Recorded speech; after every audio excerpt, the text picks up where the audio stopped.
महबूबुर रहमान फारूकी की शख्सियत किसी तारुफ की मोहताज नहीं। वो एक अदीब और सहाफ़ी थे और उनकी अदबी व सहाफ़ती खिदमात काबिल सताइश हैं। गुज़िश्ता दिनों साइम एजुकेशनल ट्रस्ट और कौमी कौंसिल बराए फ़रोग़ उर्दू ज़बान के इश्तराक से गालिब एकेडमी दिल्ली में महबूबुर रहमान फारूकी की अदबी और सहाफ़ती खिदमात के मौजू पर एक रोज़ा कौमी सेमिनार मुनक़्क़िद किया गया।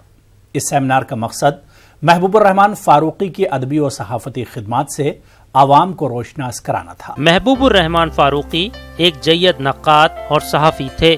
उन्होंने अपनी सहाफ़ती और तनकीदी बसीरत से न सिर्फ शेर व अदब में जमालियाती पहलुओं का ख्याल रखा बल्कि सहाफ़त की नई राहों से भी हमें रोशनास कराया। ये बातें मशहूर नक्काद शमसुर रहमान फारूकी ने गालिब एकेडमी दिल्ली में महबूबुर रहमान फारूकी की अदबी व सहाफ़ती खिदमात के उन्वान से मुनक़्क़िदा एक रोज़ा कौमी सेमिनार में कहीं।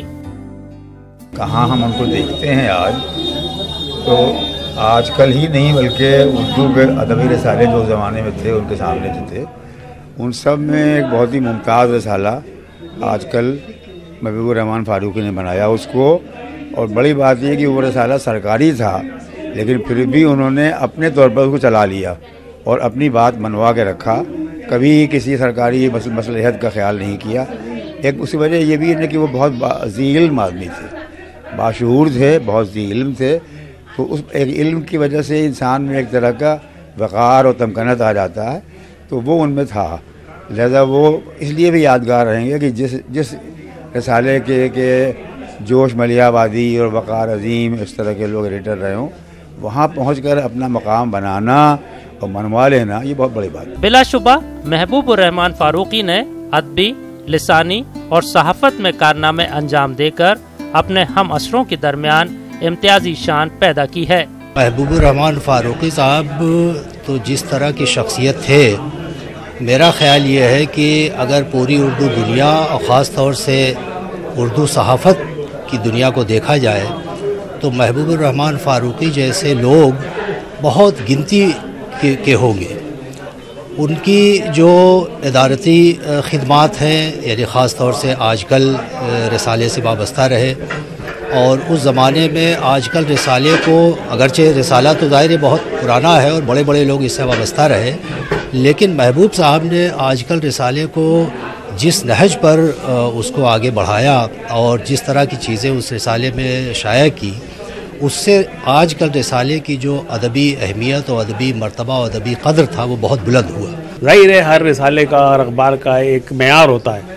मुदीर के सामने सबसे बड़ी, अगर वो सही मानों में मुदीर है, तो सबसे बड़ा चैलेंज ये होता है कि उस मेयार को बरकरार रखे और उसको आला दर्जे तक ले जाए।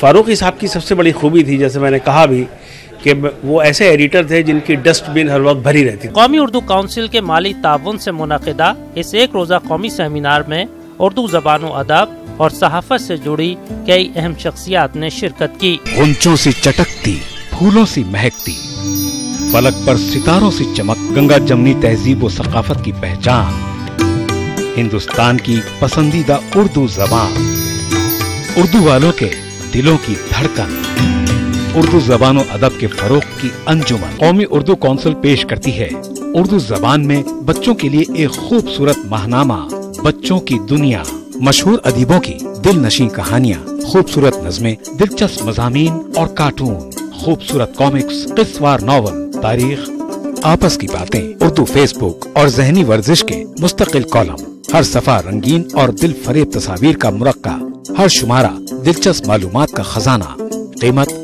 सिर्फ 10 रुपए, साल भर के शुमारे सिर्फ 100 रुपए में। कौमी उर्दू कौंसिल पेश करती है उर्दू में खवातीन के लिए एक खूबसूरत माहनामा, खवातीन दुनिया, मशहूर खवातीन अदीबों की दिल नशीन कहानियाँ, खूबसूरत नज़में और गज़लें, दिलचस्प मज़ामीन, खवातीन के लिए खूबसूरती में इजाफे के लिए नुस्खे, लजीज पकवान और फरहत बख्श मशरूबात बनाने के तरीके, निसाई तबके की नुमाइंदगी करने वाला और उनकी जहन साजी और जहन बेदारी में अहम किरदार अदा करने वाला माहनामा, हर सफ़ा रंगीन और दिल फरेब तस्वीर का मुरक्का, हर शुमारा दिलचस्प और मालूमाती बातों का खजाना। कीमत सिर्फ 10 रुपए, साल भर के शुमारे सिर्फ 100 रुपए में। ये शेर बहादुर शाह जफर का है। इस शेर में बहादुर शाह जफर कहते हैं कि वो चांद जैसा दिखाई देने वाला आज कई रोज बाद मिला, तो ना मैं सब्र व करार रख सका और ना ही उसको अपनी शर्म व हया का ख्याल रहा। अब बात करते हैं एक शख्सियत की। बिहार का जिला मशरकी चंपारण उर्दू जबान व अदब की तरक्की और इशाअत के लिए काफी जरखेज जमीन माना जाता है। इस जिले में कई ऐसे लोग हैं जिनके रोजगार का ताल्लुक उर्दू से नहीं है, लेकिन वो उर्दू जबान व अदब की तरक्की के लिए हमेशा से कोशा रहे हैं। उर्दू की कशिश और उसकी शीरनी से मुतासिर होकर उसकी जानिब खींचे चले आने वाले अफराद पूरी दुनिया में मौजूद हैं। इसी में एक नाम डॉक्टर हातिम जावेद का है। डॉक्टर हातिम जावेद एक होम्योपैथी डॉक्टर होने के साथ साथ एक अच्छे शायर हैं।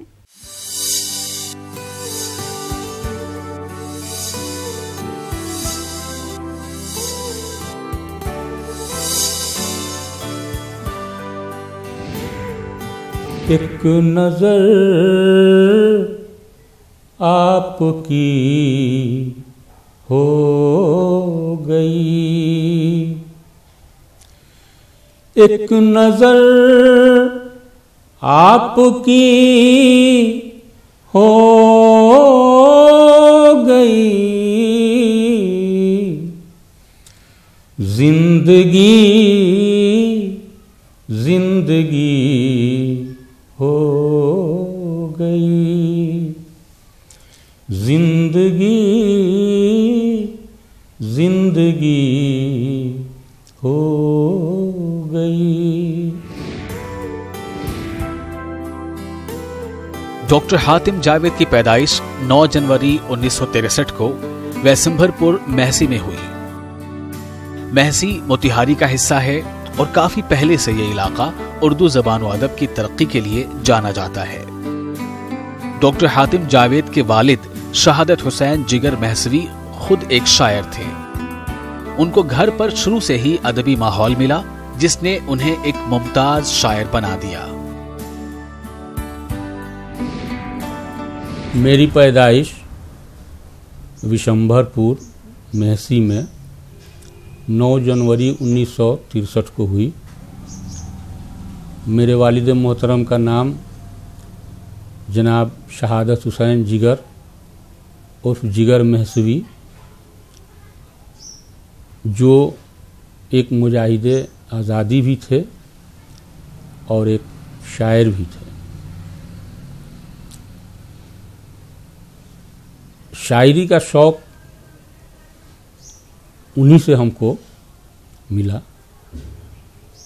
चूँकि अदबी घराना था, शेर व शायरी की बातें हुआ करती थीं, तभी से मुझे शायरी से शौक़ हुआ। डॉक्टर हातिम जावेद एक इंजीनियर बनना चाहते थे। उन्होंने साइंस मज़ामीन से इंटरमीडिएट पास किया, लेकिन वो होम्योपैथी में ग्रेजुएशन करके डॉक्टर बन गए। 2010 में वो सरकारी मुलाजमत में आ गए और महसी में पीएचसी के मेडिकल ऑफिसर के तौर पर मुलाजमत कर रहे हैं। मेरी इब्तदाई तालीम भी महसी में ही हुई। हाई स्कूल तक की पढ़ाई मैंने महसी में ही की। उसके बाद से आईएससी मैंने मोतिहारी एमएस कॉलेज से की। उस ज़माने में मेरी ख्वाहिश हुआ करती थी कि मैं इंजीनियरिंग की पढ़ाई करूं, लेकिन आईएससी करने के बाद कुछ ऐसी वजूहात सामने आई जिसकी वजह से उसका इरादा मैंने तर्क कर दिया और फिर RBTS homeopathic medical college Muzaffarpur में मैंने बीएचएमएस में एडमिशन ले लिया और वहीं से मैंने बीएचएमएस की डिग्री 1991 में हासिल की। उसके बाद से मैंने होम्योपैथिक प्रैक्टिस मेहसी में ही शुरू की। 2010 में बिहार गवर्नमेंट में आयुष मेडिकल अफसर के पोस्ट पर मेरी बहाली हो गई। मेरी पहली पोस्टिंग केसरिया पीएचसी में हुई और 1 साल के बाद मैं मेहसी पीएचसी में ही आ गया। तब से अब तक मैं यहीं नौकरी में हूँ। चंपारण और उसके आसपास में मुनक़िद होने वाले तकरीबन तमाम मुशायरों में वो शिरकत करते हैं।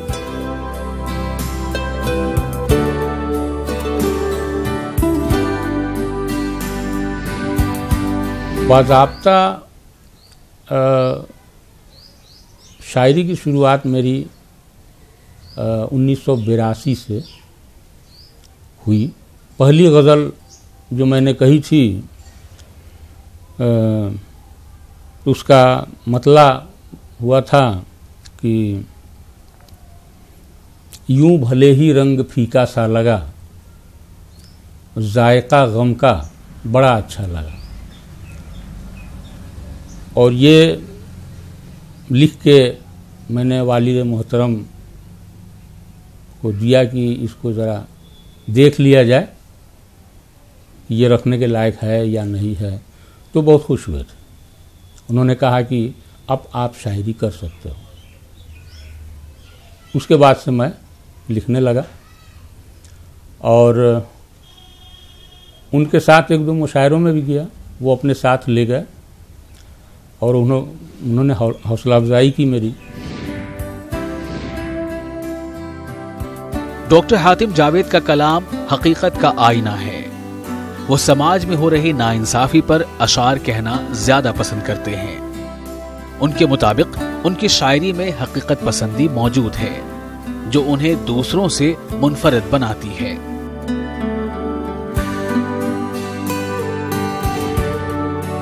शायरी में मैं ज़िंदगी के मसाइल को सामने लाना चाहता हूँ। बहुत सारे मसाइल हैं, जैसे बुढ़ापे में तन्हाई का मसला, आपसी उलझाव, आपसी नफात। इन सब को जब देखता हूँ तो दिल से ये आवाज़ आती है कि भाई कुछ कहो, शायद लोग उस पर अमल करने लगें। डॉक्टर हातिम जावेद हर वक्त उर्दू ज़बान व अदब की तरक्की के लिए कोशा रहते हैं। वो कहते हैं कि अगर नौजवान नस्ल को उर्दू से जोड़ना है तो उन्हें उर्दू का रस्मुल ख़त सिखाना होगा। उर्दू का माहौल जो होना चाहिए उसमें रफ्ता रफ्ता इधर कुछ कमी आई है, लेकिन उसी को ट्रैक पे लाने के लिए हम लोग कोशिश रहते हैं कि कम से कम उर्दू को बचा के रखा जाए। जैसे अंजुमन तरक्की उर्दू से भी मैं जुड़ा हूँ, तो कोशिशें होती हैं स्कूलों में जहाँ गवर्नमेंट स्कूल्स हैं वहाँ उर्दू के टीचर्स नहीं हैं या हैं भी तो पढ़ाई नहीं हो रही है। तो वक्त निकाल के उन लोगों से मिलता हूँ, उनसे कहता हूँ कि भाई उर्दू की पढ़ाई भी होनी चाहिए स्कूलों में। डॉक्टर हातिम जावेद गजल गो शायर हैं, लेकिन वो नज़में भी कहते हैं। उनकी एक किताब हिंदी ज़बान में वक्त की हथेली में के नाम से 2013 में मंजर-ए-आम पर आ चुकी है। डॉक्टर हातिम जावेद को उनकी अदबी और शेरी खिदमात के एतराफ़ में कई एजाज़ात से नवाजा जा चुका है। उर्दू की खिदमत करनी है तो करनी है। अब ये इससे मुझे क्या मिलेगा इसके बारे में मैं नहीं सोचता हूँ। डॉक्टर हातिम जावेद उर्दू की खिदमत के अलावा समाजी कामों में पेश रहते हैं। वो कहते हैं कि उर्दू की शायरी इतनी सहर अंगेज है कि जो एक मर्तबा उसके सहर में खो गया वो इससे कभी बाहर निकल नहीं पाता।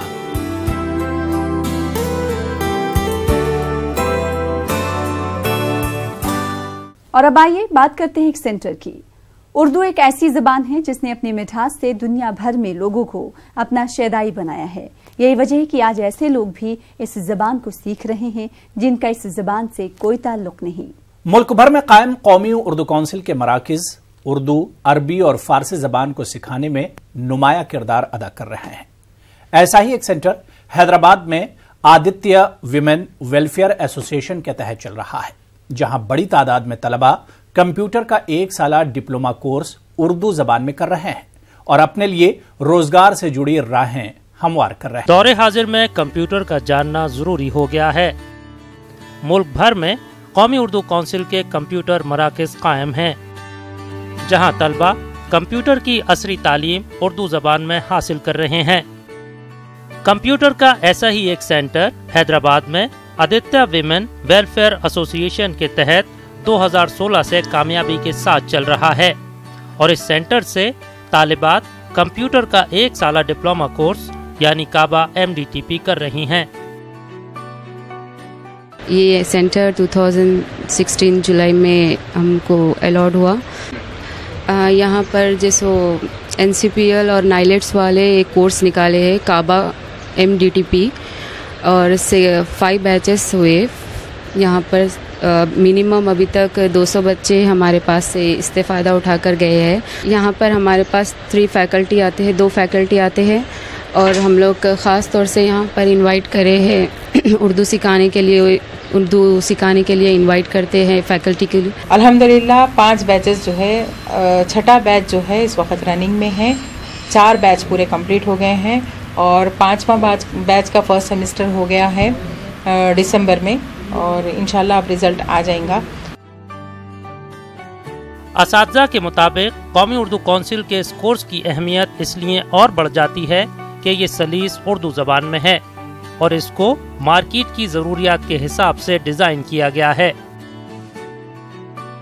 कोर्स के हवाले से मैं ये कहूँगा कि शायद ये हिंदुस्तान का इकलौता उर्दू में सबसे बड़ा कोर्स है जो कंप्यूटर करने के साथ साथ हमें उर्दू डिप्लोमा भी फराहम कराता है और इसको करने के बाद में सेंट्रल लेवल पर भी और स्टेट लेवल पर भी हमारे बच्चे इस कोर्स को करने के बाद नौकरियों में जा रहे हैं। तो उर्दू के ज़रिए, उर्दू सर्टिफिकेट के ज़रिए या उर्दू डिप्लोमा और उर्दू कंप्यूटर कोर्स के ज़रिए बच्चों को नौकरी मिल जाए, हमारी कौम के बच्चों को नौकरी मिले, ये इस कोर्स का सबसे बड़ा नस्बुल ऐन मैं समझता हूँ अपने तौर पर।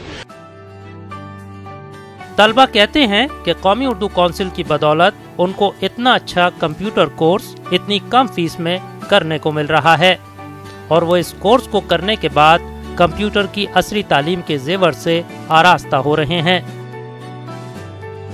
मैं यहाँ पर 1 साल के कोर्स में एडमिशन ले चुकी हूँ। ये काबा MDTP का कोर्स है और साथ में इसके इन पेज उर्दू भी सिखाया जाता है। इसकी सर्टिफिकेट गवर्नमेंट ऑफ इंडिया से आती है। ये NCPL और नेटलेट की तरफ से चलाया जाता है। यहाँ मैं न्यूज़पेपर के थ्रू और इदारे अदबियात उर्दू के थ्रू यहाँ पर आई हूँ। इसकी फ़ीस बहुत कम थी। अवाखी इंस्टीट्यूट से यहाँ की फ़ीस बहुत कम थी और यहाँ की तालीम बहुत ही बेहतरीन और काबिल तारीफ़ है। इसकी वजह से मैं यहाँ पर आई हूँ। इससे जितनी नॉलेज हमें कंप्यूटर में मिली है शायद कहीं दूसरी जगह न मिलना मुश्किल था। और इसमें उर्दू में और इंग्लिश में क्या होता है, लोग समझते हैं कि सिर्फ इंग्लिश के लिए ही कंप्यूटर यूज़ किया जा सकता है, लेकिन यहाँ आने के बाद हमें पता चला कि इंग्लिश में ही नहीं बल्कि उर्दू, हिंदी, तेलुगु जितने भी ज़ुबानें हैं वहाँ ये कंप्यूटर में यूज़ की जा सकती है। मेरे एडमिशन जनवरी से स्टार्ट हुआ। मेरा ग्रेजुएशन D.Ed है तो उसमें भी ये ज़्यादा चल रहे और तेलंगाना में अभी तो ये पढ़ना है तो पढ़ने को ये मेरे को पसंद है, इसलिए मैं यहाँ आ गई। कौमी उर्दू काउंसिल के जरिए शुरू किए गए कोर्सेज तलबा को रोजगार से जोड़ने में अहम किरदार अदा कर रहे हैं। इन कोर्सेज को करने के बाद तलबा रोजगार से जुड़कर न सिर्फ खुद मुआशी तौर पर मुस्तहकम हो रहे हैं बल्कि मुल्क की तरक्की में भी अहम किरदार अदा कर रहे हैं।